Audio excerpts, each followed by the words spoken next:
Hello and welcome to another episode of My Backstage Pass. This is your host Lee Zimmerman, and I'm here with my producer, co-host, and very good buddy Billy Hubbard. And today we're very, very excited to have, well, I dare say we have a legend as our guest today, Mr. John McEuen. John, how are you, sir? Well, I'm good, thank you. A Yes. legend. Well, A legend in... Oh no! Doesn't that mean you're old? Well, I guess I am. No, it older. doesn't. It doesn't mean you're old, John. You achieved legendary status very early on in your career, so that not only makes you a legend, but maybe a genius as well. I've survived the music business. There you go. So how are you doing, John? You're getting ready. Last time we spoke, you said you have the new album, The Newsman. You said you're thinking about getting out and doing some touring. So how's all that coming together? Yeah, I had several weeks of shows coming up in May and June, and then in April this last April, I had 2 heart attacks, and I had to kind of lay out because of that. So I canceled my shows until August, and I've got some shows in August and September and October, and been going through rehab and stuff like that, and everything's looking good, I'm told. Well, good. That's great. That's great. Great news. So one heart attack wasn't enough for you. You had to have a second one. Really? They were running a special on it at the hospital for one day. Oh, I gotcha. Well, again, you know, we're not saying you're old or any of us are old, but you have been at this for a while, since the age of 18, I guess, when you first got interested in making music. Yep. And because of the Dillards, you were influenced by the Dillards, I'm told, right? After seeing... Right. And I used to go see them 3 times a week at least, and my mother said, "You ought to change your last name to Dillard." Said, that'll be fun for me. And anyway, it was a good 2 years of mentorship, you might say. Exactly. And you are a multi-instrumentalist. You weren't content just to play one instrument. You play a whole variety of instruments. They came. As I went along, they came into the band. Mr. Bojangles needed a mandolin. There was one laying there. Everybody else was playing something, so I picked up the mandolin. The second song I learned. Wow. And, fortunately, it was a good choice of notes. But then along came the lap steel guitar and the 6-string lap steel that I play, which is kind of like a 1950s steel guitar, but an acoustic guitar. And by the way, I put my best solos on those instruments on Fly Trouble on my new album. Excellent. And, cool. Excellent. The guitar and the lap steel were. The producer said, "I didn't know you could play that on the lap steel." Let's get that. Okay, yeah. Wow. Yeah.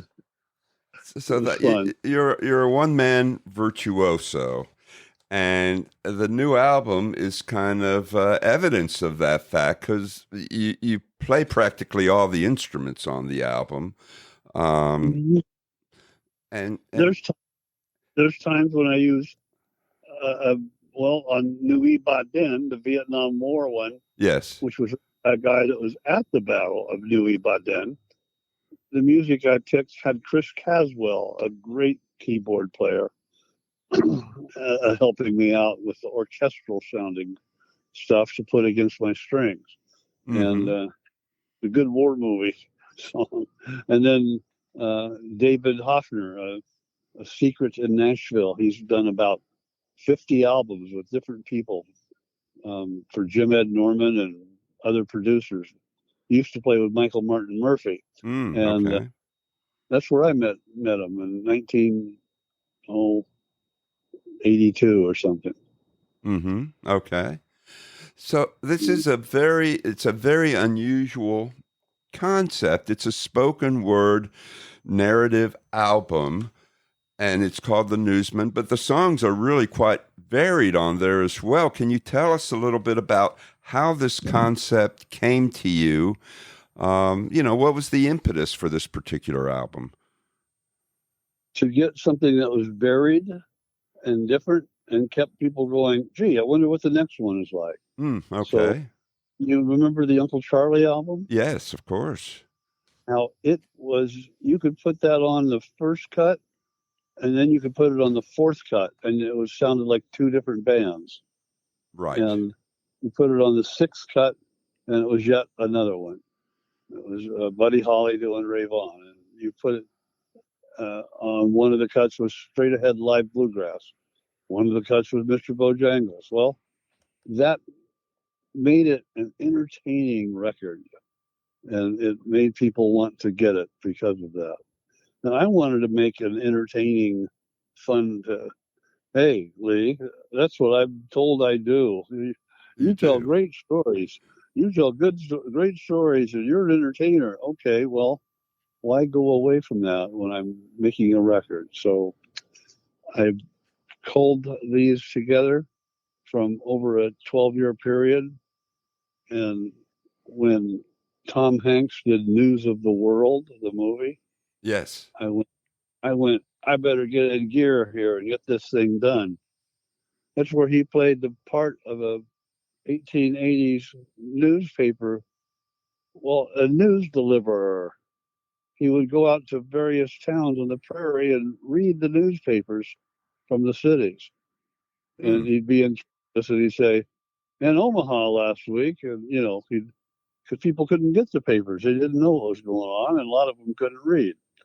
So I thought, well, that's a good reason to get this album done.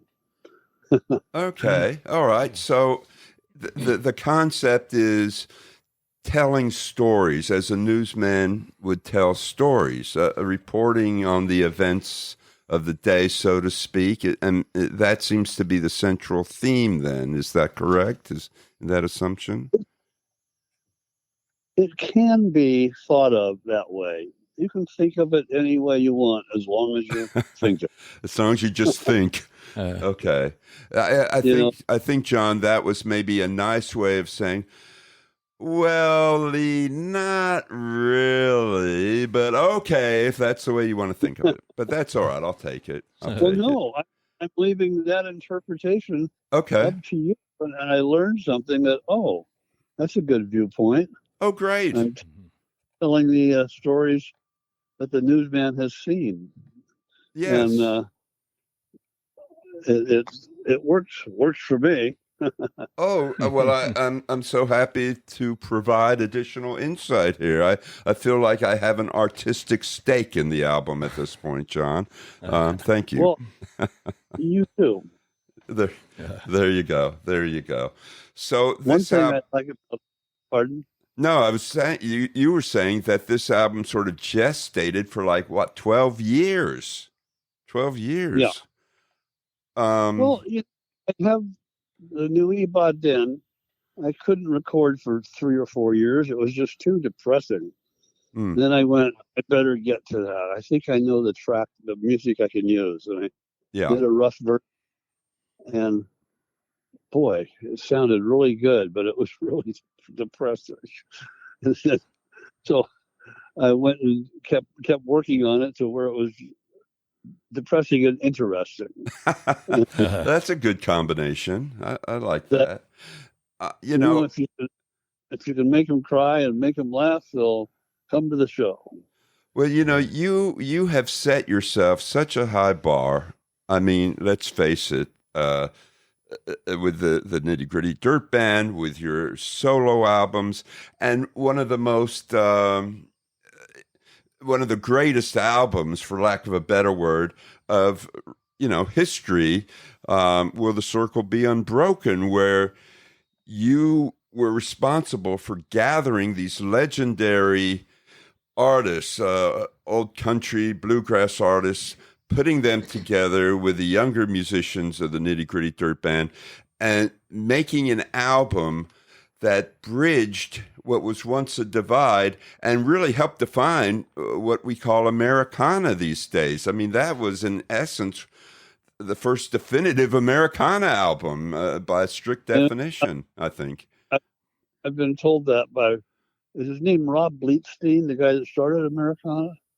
I I I don't know. Does he have the copyright? The trademark? I don't But, know. but the guy that started it said, yeah, that album was the first impression I had of a good Americana album. I went, well, thank you. And it was very strange. I got Doc and Merle. My brother got Merle Travis. Yes. And Earl got his Maybelle Carter and Vassar Clements and the bass player. And his wife got Jimmy Martin. And anyway, just kind of came together. So in 5 days, we recorded 38 songs. Wow. Wow. Wow. That's what I said. And how was that chemistry, because they were, from a different culture, a different time. You guys were long-haired kind of, rock and rollers, for lack of a better term. I mean, was the vibe sort of instantly conducive, or was it a little bit of, what are we doing here kind of thing? There was a little bit of that from Maybelle. Ah, okay. No, sorry, no. There's a little bit of that from Roy Acuff. Okay. But Maybelle, she had grandsons that had really long hair, and she didn't look at people's hair. She listened to their music and looked at them. And Merle Travis, we'd worked with before in 1966. We did 10 days, one of our first important jobs at the Ash Grove, which is now called the Improv. And they had to go out of business, and somebody opened it as the Improv, which I'm sure you've heard of. But, yeah, it's a comedy club now, isn't it? The Improv. Yeah. Okay. And Vassar Clements, I'd never heard of him. Earl Scruggs says, I found a fiddle player that can do the whole record. And I said, well, is he any good? Earl said, he'll do. And understatement. Oh, well, Roy, this little bit you reminded me of some of my family. My mom had a band in the 40s and 50s called the Tennessee Partners, and it was they were, just standing in line sometimes at live radio with the Carter family and all that. And so anyway, she told me some of the stories. And then Roy Acuff, when they were clearing land for build the dams back, whenever that happened, East in Tennessee, Roy would, my grandpa said Roy never brought enough lunch, so he would eat my grandpa's lunch all the time. So I love hearing more stories about those guys. Your grandpa fed Roy Acuff. That's apparently Roy. That's special. Didn't pack enough lunch. Yeah, that's special. So John, your career really took flight in the 60s, which of course was a time of incredible change and cultural shifts and everything. And you were in California at the time, and you saw all of this happening firsthand. I mean, in one of the earliest incarnations of the Nitty Gritty Dirt Band, you had a young Jackson Browne taking part. So it's not really. Yeah. Not really. No. He was there for 5 or 6 shows. Okay. And the band would back him up on songs. All right. Okay. On songs, but he was anyway. Yeah, he played I think 2 months, and went on to write his own songs, and eventually 2.5 years later make his own album.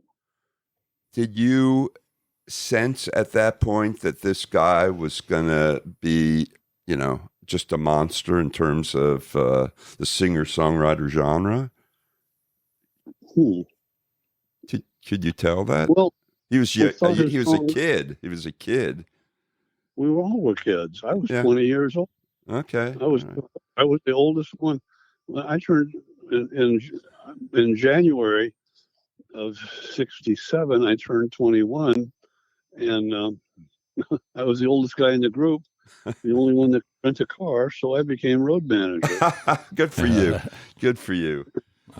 Well, yeah. And as far as what they might be, well, when Kenny Loggins came to me, he would show up in the dressing room and he'd play song after song after song. And let me do this one for you. You might like this, or what about this? And I finally said, Kenny, come up to my house.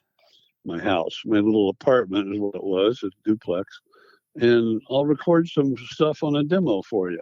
Wow. With you, and we'll maybe learn one or two of them, because we're starting to make an album. And he was all excited about that, because he'd never recorded before. You know, this is how young he was. He was 17, and never recorded before.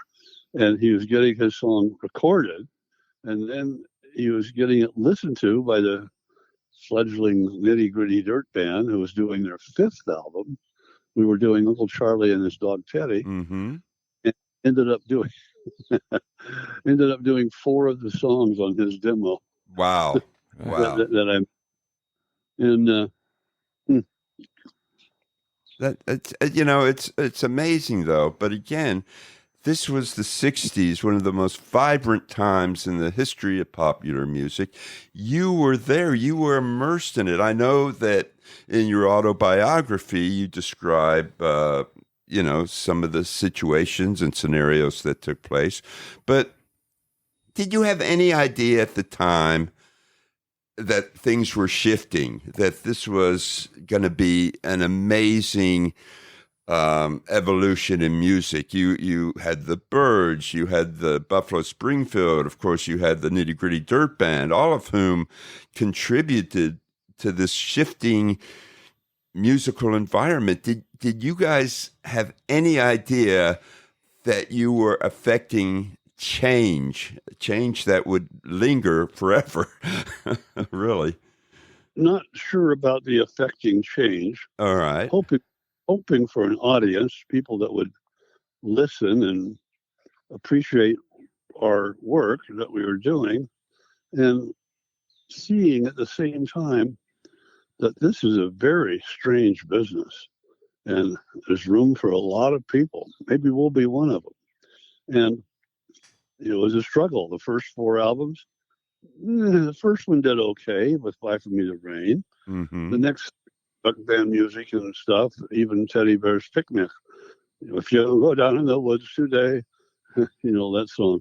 We were kind of like a skiffle band. But we did Buy For Me the Rain, which was a pop record. Yes. And we started doing, anyway, I wasn't sure we were leading anything. We weren't trying to follow. And I was responsible for acoustic instruments, mandolin, guitar, banjo, and eventually fiddle. And what was really fun was to hear a record on the radio. It's like, then you knew something would be happening. And I almost drove off the road the first time I heard one of our records. Wow. February 7th, 1967 on Sunset Boulevard. Wow. Cool. 1:10 in the morning, ARLA comes on and says, here's a new song by the new group, Nitty Gritty Dirt Band. Wow. Played Buy For Me. Wow. I mean, yeah, I'm sorry. But what's it like? It must have been such a heady experience. And as you said before, you were kids. So we remained kids for quite a few years. Well, I understand. It was everybody. Yeah. Well, if you look at the history of music, starting around 63, the Beatles, they were only up to 24 years old. Yeah, that's true. That was 20, 21, 22. And they got older. So by 1968, they might have been almost 30. Right. But then you look at other people like Richie Valens, who was 16 when he had hits, or Rick Derringer when he did Hang On Sloopy, Sloopy Hang On. He was 16 when he sang that record. Right. Wow. And the Byrds were like 18 through 21. Yep. Buffalo Springfield were young. Everybody was young. Right. Everybody's young once. Well, Steve Winwood, when he was singing with the Spencer Davis group, he was 15 or 16. So it's not unusual, but I'm just trying to figure out what the mindset is like of a young person who suddenly has this recognition and success. I mean, what does it do to you as a kid? I mean, do you think this is going to be forever? Indeed, with you, John, it has been forever, but what does it feel like so young? I mean, do you think that everybody gets success at this age? This is not unusual, or are you awestruck that you found it so young? It's a long question. That's a long question. I'm sorry. I'm trying to process it. Yes, I'm sorry. I'll process it with one word. Yes. Wow. All right, that works. It was like a wow moment. It was like, success at that level in the early days meant that we could pay our rent. We could pay for food. We could come back off the road and still have some money left over in the account after drawing the salary of $400 a week, $300 a week, whatever it was. And this is 66, 67, 68, and half of 69. When Bojangles came out, it went up a notch.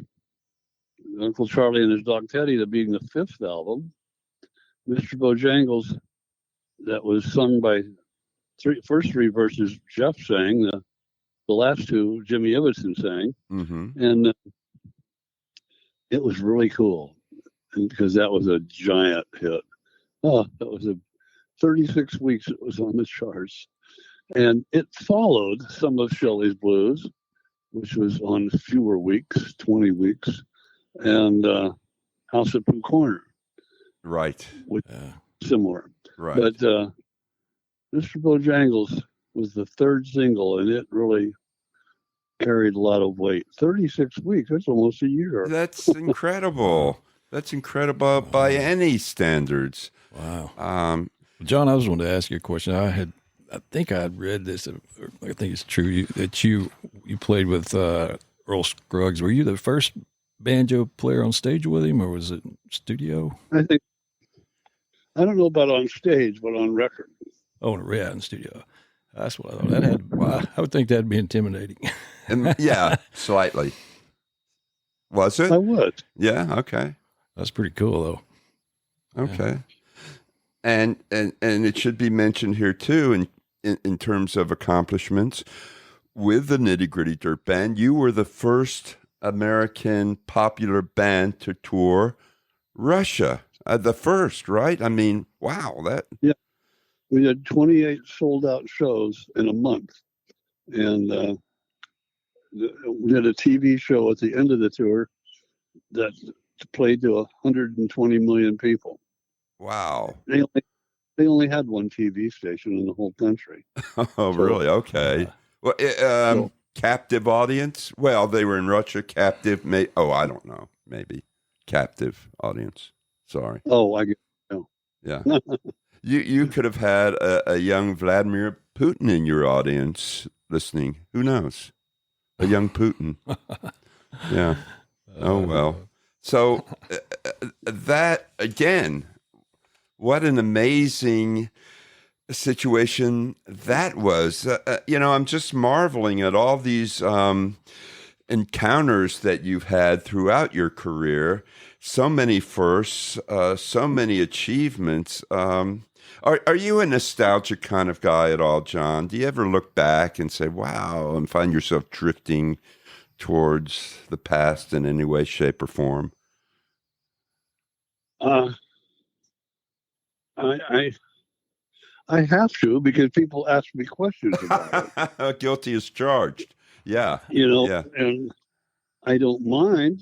I'm glad to say Leon Russell was a friend of mine, well as Doc Watson, Badger Clements, and Steve Vai, the guitar player. I'm glad that one time I was at a Steve Vai concert, standing with a guy. We were up in the balcony watching, and he tapped me on the shoulder and he says, "I just want to tell you that my name's Steve Steve Lukather, and I'm a big fan of Wow. you, and you influenced my music a lot. Wow. I said, well, thank you very much. And I stood there going, Steve Lukather, who does he? No, it can't be Steve Lukather. So I said, excuse me, did you say your name was Steve Lukather? He goes, yes, I'm the lead guitar player in Toto. And this guy screams on the guitar. And he can play like Pollard, like Steve Vai. And that's what he was there for. Wow. And how could you possibly be influenced? I play the banjo. He goes, yeah, I know. I saw you when I was in 6th grade. And, wow. And wow. I had gone to his school, which was in the valley, to play for a couple of nephews' class, in the 6th grade class. And he was there, and he says, well, I was taking guitar lessons. It was really kind of boring. But I saw you playing, and I went home and ripped into it. Wow. And you had so much fun with it, and you look so good at all this stuff. I said, well, glad I influenced you. Yeah. Wow. In fact, he played on one of our records. He thought I was going to be at the session, and I wasn't. He played on the Jealousy album. Wow. Wow. Well, we can also drop a name here, Steve Martin, who you've known since high school. Steve Martin. And you produced an album for him that went to _1 for 7 months on the bluegrass charts and won a Grammy. Well, how about that, John? How about that? He said, that's what he said. How about that? We won a Grammy. I love quoting Steve Martin and not even knowing it. But what again, just another highlight of so many highlights throughout your career, and you're still going full steam, and you seem to be having fun with it. No stopping now, right? Well, the Newsman album is doing really well. It's getting a lot of attention. Good. And people are not sure what a spoken word. Oh, yeah, it has music with it. It's reciting things and putting music to it. It's poetry. It's rap. It's been around a long time. First song. See, the first song I learned was when I was 17 and a half. Was every time I come to town, the boys keep kicking my dog around. Oh. And that was a talking blues because I couldn't figure out how to sing. And I could do that one. It makes no difference if he is a hound. They got to quit kicking my dog around. Oh. And here I am at 17 and a half learning that. Yeah. And I went over the years, every now and then I'd find another talking song and try to play to it. Gotcha. Well, if we were back in the old days where there was terrestrial radio and they had certain formats, a few of these programmers might be shaking their heads and try to figure out what format to program the record at. But I don't think we need to worry about that anymore, do we? I mean, no. And even in those days, if it was those days, they would play old rivers, old rivers. Yeah. I can't remember the first time I'd seen old rivers. Seems like that old fellow was always around. Yeah. What you bringing? God didn't it, Luke Pepino, old rivers, right? And fairly. That's my impression. Sorry.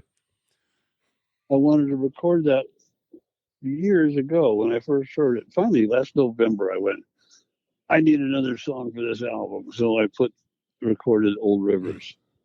And that always got to me. I heard that before I started playing music in 1963. It went to #2 or #1 on Cashbox or Billboard or something. But well, I am correct. It was Walter Brennan, right? I mean, right. I don't want to have had to do that Walter Brennan impression for naught here. I mean, I tried. It wasn't like a copying him, other than honoring Cliff Crawford's words, which is trying to do it justice. Yes. The piano player in that cut on the hit record was Leon Russell, by the way. Really? Wow. Brennan's Leon Russell. He was a member of the Wrecking Crew. And, oh yeah, that's right. Yeah.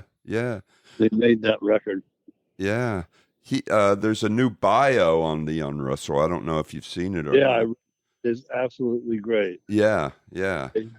Janowitz, some guy. Yeah, Bill Janowitz, who's a member of, we'll get cards and letters, but he's a member of a very cool band. And dang it, it'll come to me. I'll Google it. So, the album is really fascinating, though, and it's imaginative, obviously imaginative, and Thank you. Unique. And as you were saying before, people can skip around and hear the different stories, but it's also an album that you can go back to and focus on one or two of the tales and just soak up the storyline, the narrative in that as well. We live in a time where things are very fickle and transitory, and this is an album that has a real foundation and stability to it, which is a wonderful thing, Thank you. Words need to be spread around. Yeah, right, exactly. So now you're going to go out on tour later in the year. So are you going to present some songs from the album as is, narrate them while playing? How are you going to present that? I have 3 other players that are with me, and I'll do 3 or 4 of the songs from the album. Not much more than 4, and then that's only if the 3 go over really well. Okay. And I'll do 3 if the 2 go over really well. But nobody likes to go see a band or somebody and they're up there doing all new stuff. Yeah. You want to hear, and I want to hear, because the only time I do hear Mr. Bojangles or Shelley's Blues is when I'm together with the other guys and we're playing it. And that's really neat. It's really a special thing to play for people. Music that was a part of their life. The soundtrack of their life in a very real way. Yeah. I always loved your intro on your Bojangles. I forgot which album it's off of, but I don't, the intro of yours where you have the story there, kind of for people, about the dog. Yeah. Oh yeah. That song makes me weep. Yeah. Makes me weep. After 20 years, he still grieves. Oh, God, I can't take that. I'm a dog lover. That was 50 years ago. I know. Well, after 50 years, I still grieve. What can I tell you? By the way, Bill Janowitz is from the band Buffalo Tom. He's so kind of an alternative band, and he's a writer. So just in case anybody's wondering where Bill Janowitz going wrote from. the Leon book. Yes, he wrote Leon Russell's. Yes, Master of Space and Time. Yeah, I read it. I was pleasantly surprised to find my name show up 3 times in the book. Well, why not? Well, I'm just usually I don't expect that to happen, but he wrote a good book in spite of that. Listen to you. Well, again, you're part of the sort of the fabric of the modern musical era, so it's only natural that they would name drop you more than once, I would suppose. So I was speaking with, do you know John McEuen? Yeah. Yeah, John McEuen. Well, he just wrote a book, but he also mentioned that he showed up in the Leon Russell book because Newgrass Revival had played with Leon Russell. So they did about 2 years worth of shows. Yeah, exactly. But again, we bring up Newgrass Revival. It's so apparent to me, and I know you're a modest guy, but it's so apparent to me how your music has influenced so many of the bands and artists that followed. And you can see them today, this populist movement that's taken place in the bluegrass world, where you have bands like Old Crow Medicine Show and the Sam Bush Band. It's apparent to me that they took their cue from what you were doing. It was almost like you gave them permission, not in the literal sense, but they were able to kind of have that confidence to move forward and fuse those different elements because of what you were able to do early on. I think that I think it might have emboldened them to pursue something or given them an influence or something, but it was just I would hope that we had some kind of influence. I would. It always amazes me when somebody like Cowan says to me, "I started listening to you when I was 14," or yeah. Cowan's played with me many times. He's a wonderful guy. Plays with the Doobie Brothers now. Yeah, I know that's a good gig, isn't it? That's a good gig. I had remember when I got to know him a little bit was when Newgrass was making their first trip to Colorado around 1972 or 3.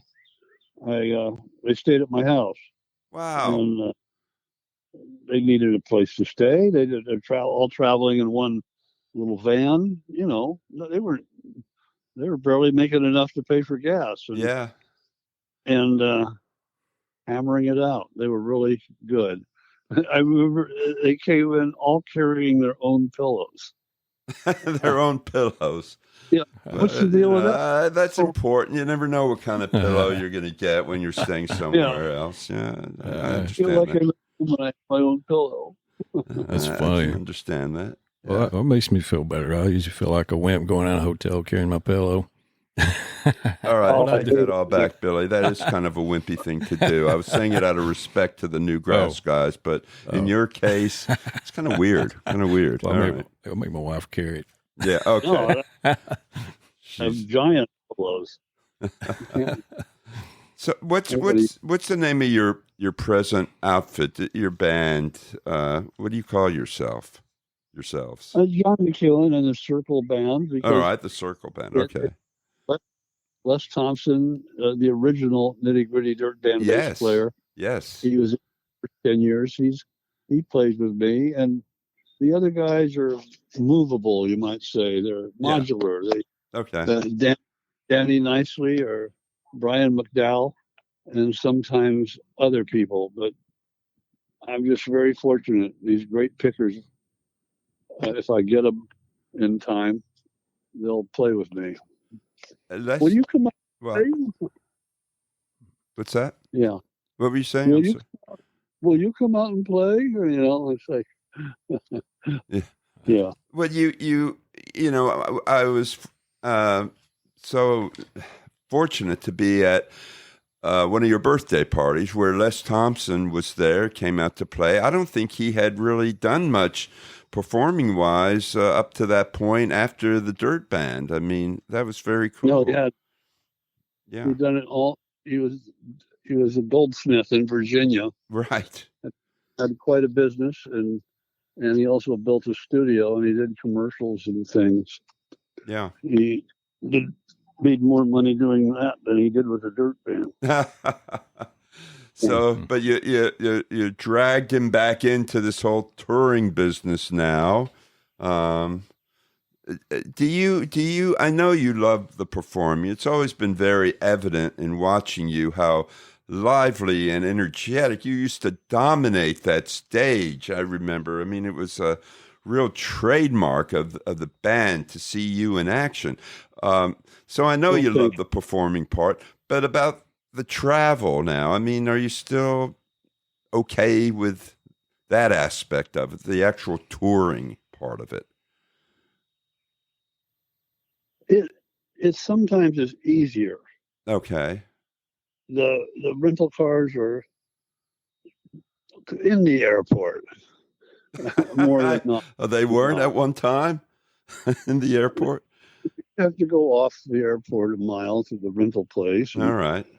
It's sometimes, and the rental trucks is what I'm thinking of too. But there's more hotels around the airports.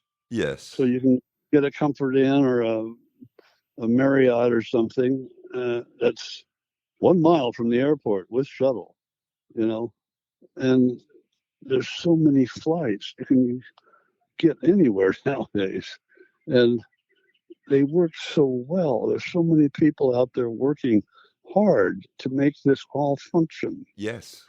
And it is amazing to me that Delta Airlines has never lost an instrument of mine in 50 years. Wow. They've misplaced it, but they were able to tell me, we're sorry, but that didn't get off the plane. It went to Cleveland, but it'll be here tonight, And how many times did that happen with other airlines? Numerous times? More often with some others. Yes, with some others. Who shall go nameless? We don't want to get in trouble, but well, that's something to be very happy about, I suppose. That's the guy. I got my 2 million mile award for 2 million. A couple months ago, 6 months ago, they sent me this little box that said, "Here's a recognition of your 2 million miles." I hope they're giving you free miles for that, not just a little trophy. I get a lot of miles, yeah.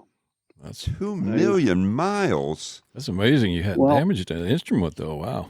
It's a million. It's amazing you're able to survive 2 million miles on airplanes. I mean, that's wow. We just had Verlin Thompson here the other day, and his bourgeois guitar that Guy Clark gave him got busted just recently. Yeah, flying. Yeah. You know Verlin Thompson? No. He played with Guy Clark. He's a wonderful individual. So, well, but that's you have logged a lot of miles. I'd say you deserve, after the medical situation, the touring, you and your lovely wife, Marilyn, deserve a wonderful vacation somewhere exotic using just some of those 2 million miles somewhere. Well, we're doing a river trip in Germany. Oh, that's great. I've always wanted to do that. It should be fun. Going to a lake in North Carolina in August. Okay. And yeah, I use the miles. I've only got 200,000 right now because I've used a bunch of them. Oh, okay. But thank you. I'm glad you think I deserve. You definitely do. But let me say, if you're going to North Carolina, you can drive, and then you can stop here in East Tennessee on the way to or from. Just saying. You don't have to fly to North Carolina. You don't save the miles, drive, or get an Uber. I don't know. It's just something to consider.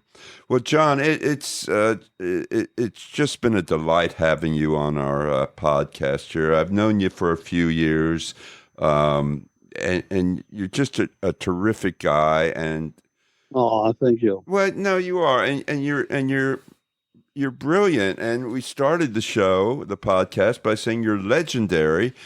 And I think that we should close out by saying you're legendary, because you are legendary. And heck, you're a genius too. I mean, and I'm not just throwing those adjectives out there. You're something special, John. In 1995, I was talking to Johnny Cash. He was at a hotel with a Sunday off, a day off on the road. Mm-hmm. And he was like, I don't know, they're calling me legendary in the paper. I'm not legendary.